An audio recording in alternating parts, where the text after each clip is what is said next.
Who is the bad guy in history who isn't actually a bad guy?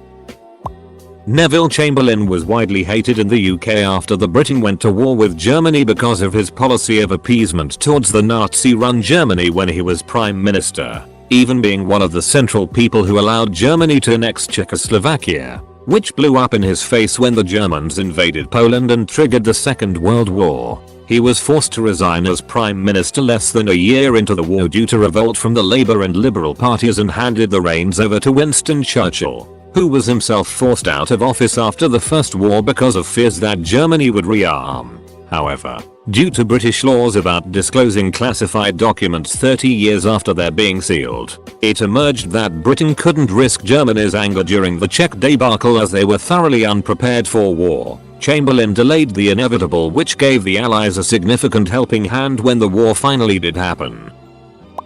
Despite what was portrayed in Amadeus, and though in reality they were musical rivals, Antonio Salieri was actually friends with Wolfgang Mozart. In fact, years after Mozart's death, Salieri assisted with and helped finance his son Franz Xavier's musical education as a tribute to his late friend. Darius III and Xerxes. They're portrayed badly because of Alexander the Great and also the movie 300. Marie Antoinette. The woman was a spoiled rich girl, sure, but the whole damn country condemned her despite the fact her husband was and always had been the one in charge of things. My dad apparently, because every time we talk it's always, "Buddy IDK, why you think I'm the bad guy?" That Roman that gave Jesus vinegar to drink. Turns out that the Roman military gave their soldiers a water vinegar mix to drink as it was good for refilling salt levels after sweating. That means all the Roman did was give Jesus a sip of his own drink, not force him to drink vinegar as punishment insult. A more modern example is the lady that famously sued McDonald's for their coffee being too hot in 1994. That lawsuit gets treated as an example of how oversaturated America is with litigation over small things. As it turns out, however, her situation was extremely justified. She suffered third-degree burns that required skin grafting and had permanent disfigurement. Her labia fused together. Needless to say, McDonald's was serving their coffee far too hot, and the case very well may have prevented future similar incidents. To the people saying it's her fault for spilling her coffee, here's a picture of her injuries, NSFW and NSFL. Does anybody really deserve those injuries for the simple mistake of spilling their coffee? Would you really expect third-degree burns if you spilled coffee on yourself? Not so much a history per se, but Pontius Pilate was definitely a real dude who gets a bad rap by a couple billion Christians. Even the Gospels recognize that he really didn't want to kill Jesus, but the Sanhedrin, ruling class of high priests in Judea, more or less forced his hand. What's more, Pilate allegedly looked for every out to not put him to death. First he refused to hear the case, then kicked it to the ruler of Galilee, Herod Antipas, then gave Jesus every opportunity to wiggle out of the charges. It was only after the insistence of the Sanhedrin, refusal of Antipas to hear the case, and Jesus' stubborn commitment, or even desire, to be crucified that he passed the sentence. The whole deal with Pilate washing his hands after condemning Jesus was basically a gesture to "I did everything I could to avoid this. It's on you." All in all, a pretty solid Roman politician trying to rule a Roman backwater and deal with an unruly quasi-insurgent group as best he could. He was given a more or less impossible task, and was essentially used by the Sanhedrin. But all most Christians remember is that Jesus Christ suffered under Pontius Pilate. Full disclaimer, I am not a Christian, and obviously the history here is poorly documented, if at all, and the specifics in the Bible are almost certainly inaccurate. But Pilate was a real guy who was the Roman governor of Judea at the time, and by all accounts did his job as well as could be expected. Not really a bad guy, but Reddit has a tendency to judge medieval early Renascimental famous people as pedophile because they married their wife after the first blood. But at the time the average age for a girl to menstruate was more 16-17, so they weren't ducking 12-year-old. Also, it was common among kings to marry legally to forge an alliance, but to not really live as a couple since many years after. So even if King X really did marry a 13-year-old, there is a very good chance that for a good 5 years they didn't even use the same room. Machiavelli would be shocked and saddened to know his name is synonymous with tyranny and pure evil. Guy was a staunch supporter of republics and a savvy politician.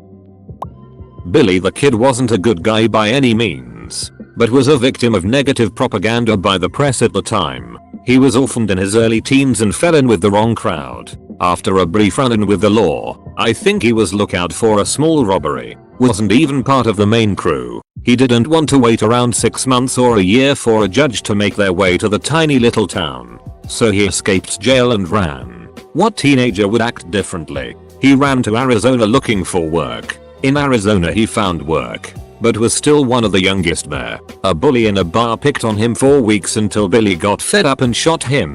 On the run again he goes back to New Mexico. In New Mexico he resorts to stealing to be able to survive. He steals some horses from a prominent rancher. Instead of prosecuting him, the rancher hires him. Billy is thrilled and works hard. He is happy because he has a legit job again. The rancher had a corrupt as it rival who had the local law in his pocket. He was related to the sheriff. The rival rancher killed Billy's boss in the street. Billy and his fellow cowboys that loved their boss decided this was not okay, and the Lincoln County War started. Billy is the only one of the men on his side of the war to have been in every battle. Eventually, Billy felt he had accomplished his revenge mission, so he settled down with his best gal. Problem was, she was Mexican, and he was white. His girlfriend's brother didn't like Billy being with his sister, so he tipped off the law as to where Billy was hiding. The Lincoln County Sheriff showed up in the middle of the night and shot Billy in the back. There is a lot more to it. For example, when Billy was in Lincoln County Jail, he talked to the New Mexico Territory governor. The governor promised him a complete pardon if he'd be a witness in the trials of the people from the corrupt rancher. Billy agreed and testified.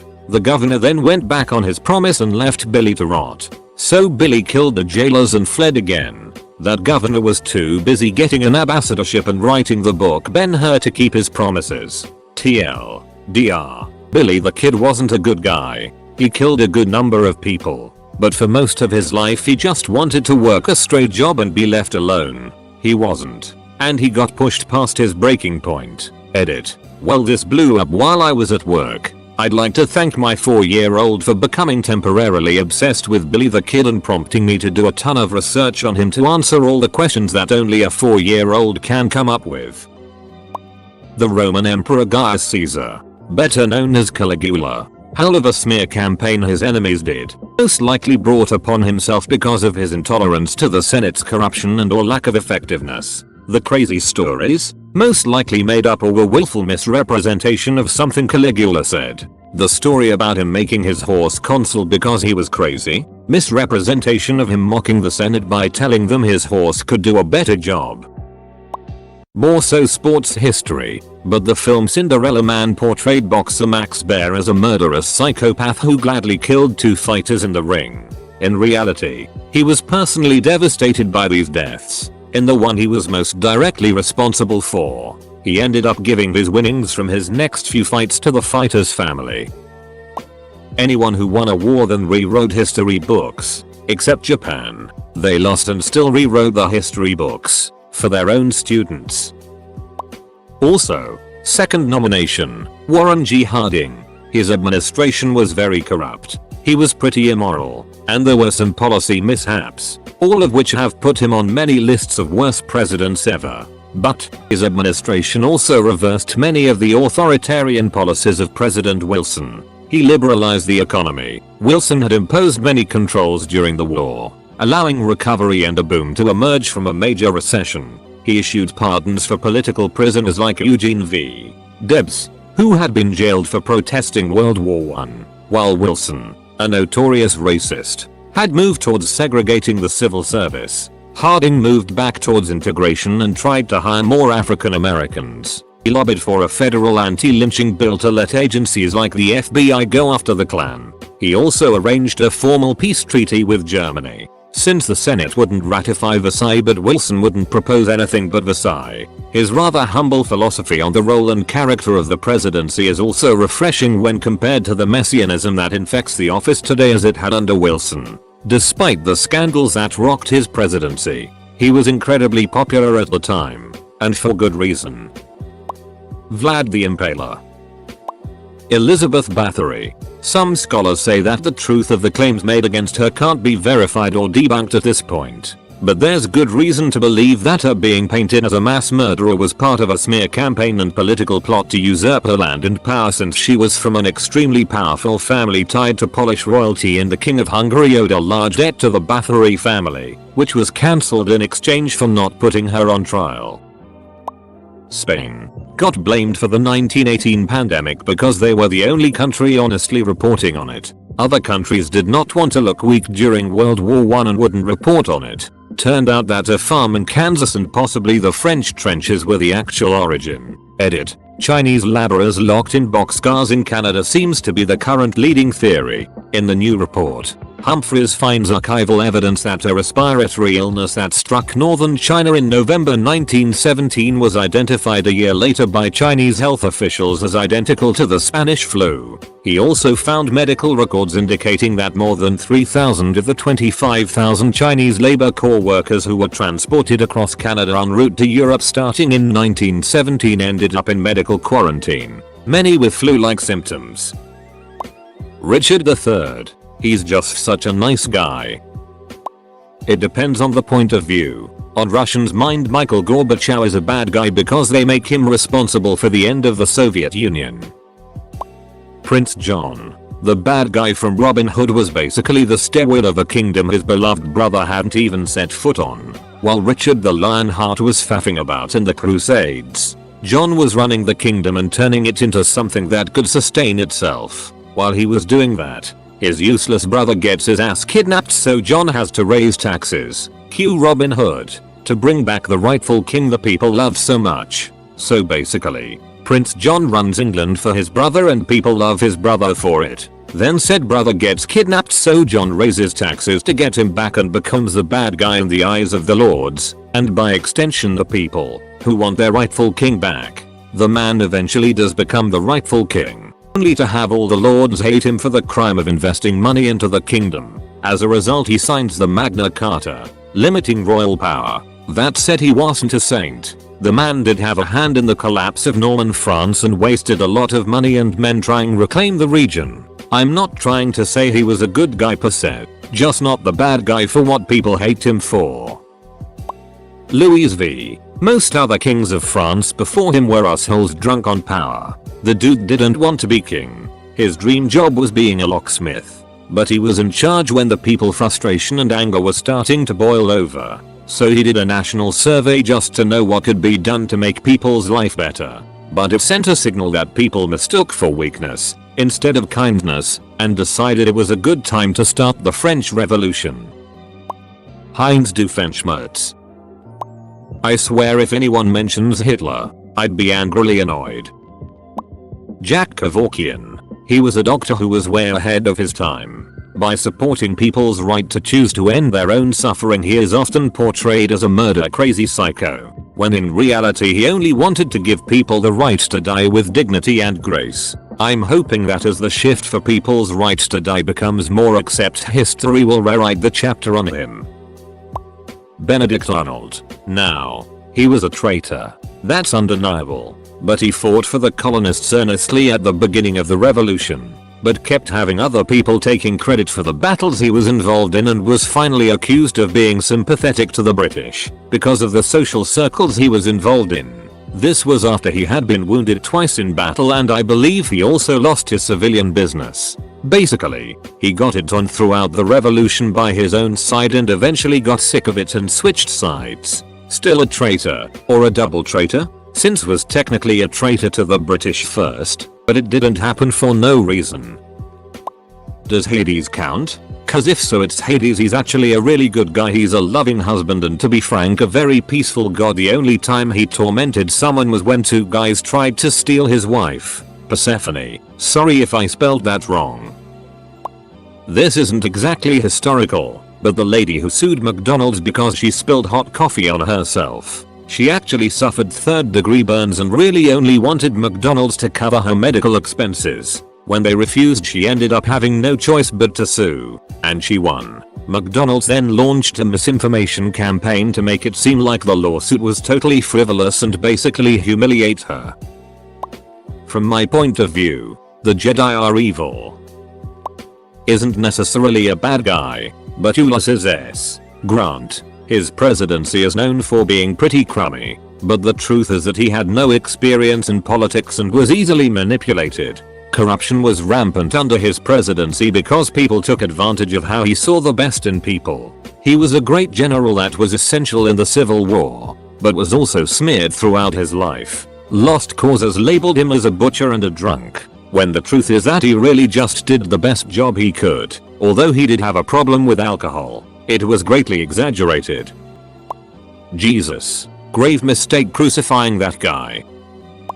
The Persians, who are villainized by the Greeks but are actually one of the most culturally and technologically advanced cultures of the time. Gordon Ramsay. He's a nice guy and he's very supportive with kids. Wholesome content. Edit. Hello everyone. I get it. Not a very good guy. Thank you for informing me. Truly didn't know that much about him before this, but now I know.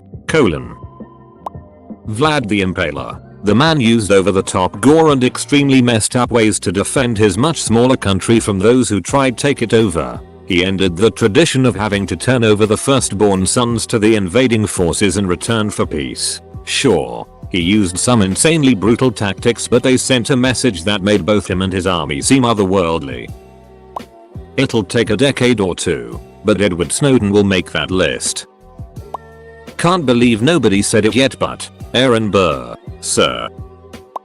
Genghis Khan. Yes, he destroyed and killed many, but his ruling and leadership skills were ahead of his time. Religious tolerance, universal law, left conquered cities alone. A mailing system banned torture and slavery, as well as in government and military ranks were based on skill instead of nepotism, as well as would let former enemies into his army. He originally didn't set out to create the biggest kingdom ever. It all started when his wife was kidnapped. Once he was able to save her, she was pregnant and it was not sure who the paternity was, but Genghis treated the son like his own.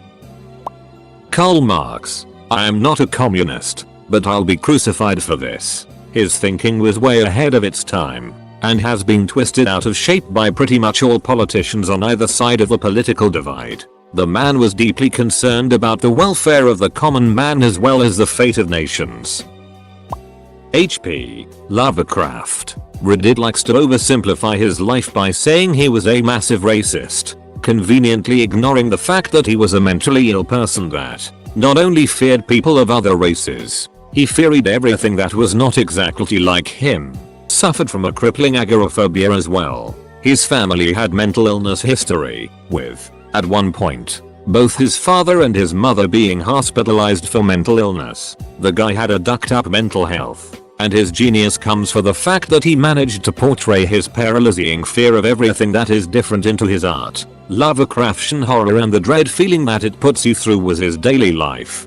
Being petrified of every culture and every person that was different. Being afraid to even leave his own house. And, even though the odds were severely stacked against him, he still managed to balance his views, and, by the end of his life, was a lot more understanding of other cultures, even ended up marrying a Jew. Saying that H.P. Lovecraft was a massive racist, while true, is also an insulting oversimplification of someone's severe problems with mental health. But, in the era of cancel culture, everything must either be black or white, and there is no space of analyzing what actually went on.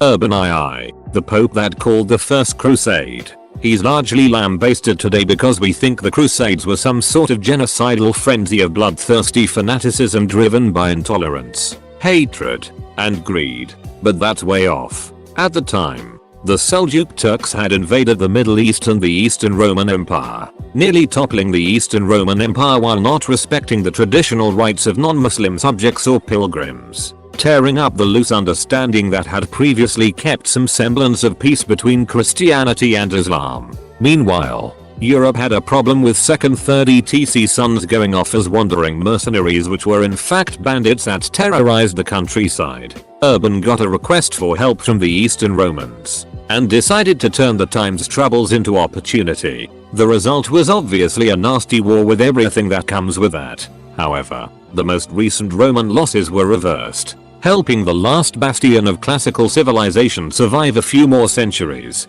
Although later Crusaders didn't help, the resulting kingdom in Jerusalem pledged itself to protect the rights of everyone, Christian or Muslim, and some Muslim chronicles even say it was more just to Muslims than Islamic rulers were. The principle of an armed pilgrimage remade the ideal of the Western warrior nobility into something more virtuous and knightly, as opposed to being little more than warlords who ruled with brutality and bribery. The idea of a holy war, while hateful to us today, helped enshrine the role of the church in regulating warfare, previously an utterly barbarous affair, with rules about when fighting could occur, who couldn't be attacked, and generally trying to normalize peace. New contacts with the East reintroduced many lost classical works to Europe, which previously had only had the few things monasteries managed to preserve. The expansionist spirit of classical Islam, having been revived by the Seljuk zeal, was checked for a time, so it would be centuries until another such power would try to conquer the West. There are absolutely things to criticize, but the principles and accomplishments of Urban's crusade were a major positive for re-civilizing the West. When I was learning about the civil rights movement in high school, they depicted Malcolm X as an extremist and never got into his views. Now I'm turning 24 this year and I've learned he really wasn't the extremist they taught me he was. Hitler's brother Alois, who fought in the US Army against Germany, and his brother. Germany in World War I.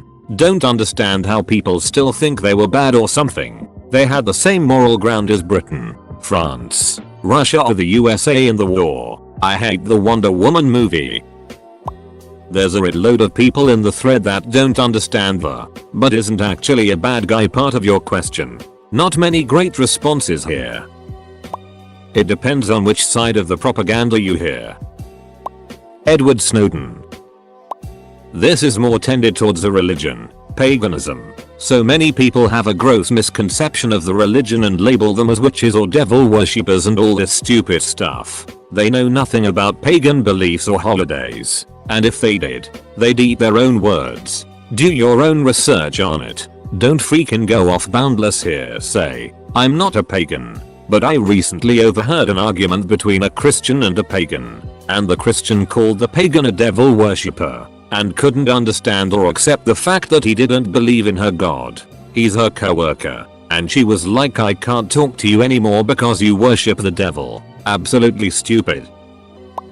Don't know if he is considered a bad guy to many, but Ho Chi Minh, he was only trying to unify the Vietnamese and get rid of foreign powers, and used communism as a way to do so.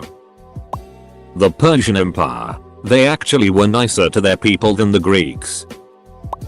Christopher Columbus. Most of the things he's blamed for were either unintentional, unpreventable, or done by his successors. Also, his navigations were accurate to the information he had at the time. He wasn't a good guy per se, just not as bad as he's commonly painted to be. Cue the Hitler did nothing wrong crowd. Ned Stark. Obviously we don't know the full truth because we were not there, but it always seemed fishy to me that the regime portrayed him as a traitor when he was widely respected for his honor and kindness throughout his entire adult life.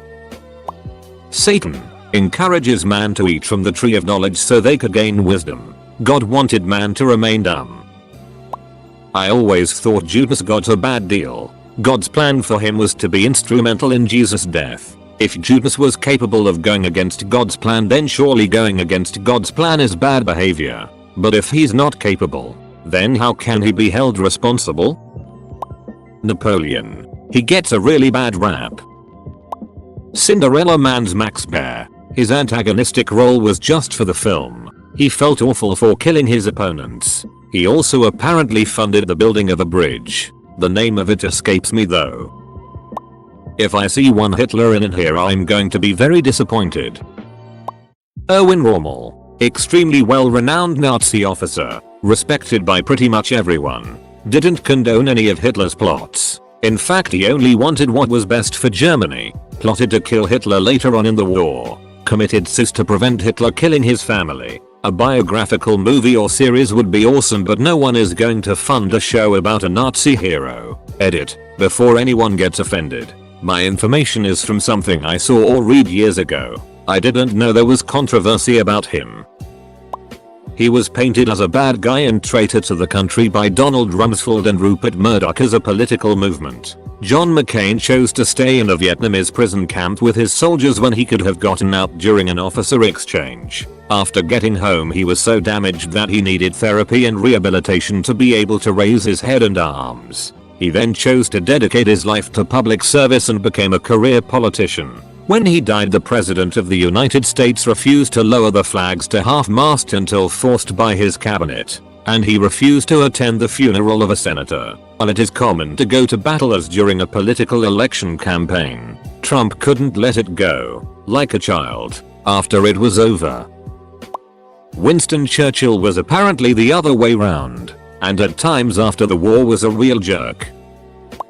Pontius Pilate. He is often portrayed as the Roman governor who ordered the execution of Jesus Christ. However, there are an overwhelming amount of apocryphal texts which argue that Pilate tried to defend Jesus and did not want him to die, for lack of committing any crime which would warrant capital punishment. The texts, including many passages of the Bible itself, explain that he was forced to let the Roman public have their wish of crucifixion, for fear of retaliation from the church and Jewish high priests. This led to the iconic account of Pilate washing his hands of Christ's blood, insinuating he wanted nothing to do with the death of Christ. However, the fact still remains that these events happened 2000 years ago, with the biblical passages being translated throughout the years hundreds of times. Nobody knows the true story. There weren't iPhones or YouTube back then to document everything.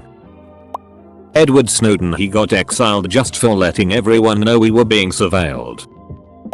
I want to say Alan Turing, who despite all his work, was essentially mutilated and made a black mark on UK history for being gay. Pope Alexander VI. You know him as Rodrigo Borgia, had pretty relaxed policies towards Jewish people at a time when they had it really rough. One fringe theory is that he himself was a secret Jew. Sure, he was corrupt and had illegitimate children, but that wasn't really unusual for popes at the time. I remember everyone itched about Bush Jr., but it turns out it can get a lot worse. Donald J. Trump. Big media has made him out to be literally Hitler when some of his policy has done wonders for middle lower class Americans. OFC, I'm gonna get downvoted by left-wing Reddit, but I don't care. Lenin and his Bolsheviks.